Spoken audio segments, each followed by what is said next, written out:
Momen penuh haru sekaligus membanggakan terjadi saat upacara HUT ke-80 kemerdekaan RI di Kecamatan Beotong, Kabupaten Nangan Raya, Aceh, Minggu 17 Agustus 2025.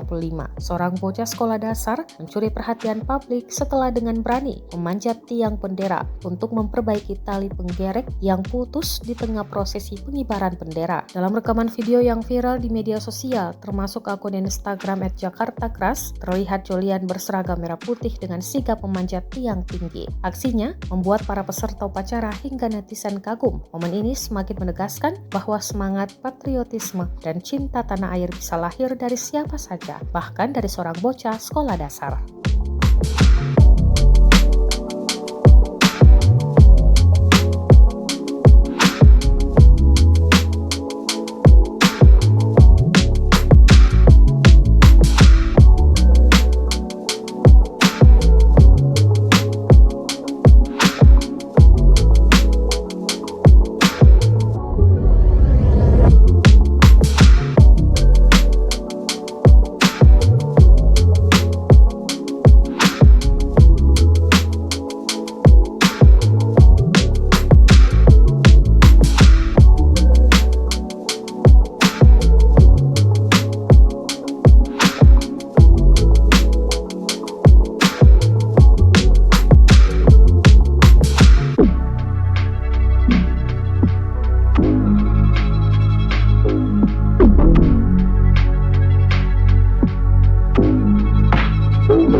Download Tribun X sekarang, menghadirkan lokal menjadi Indonesia.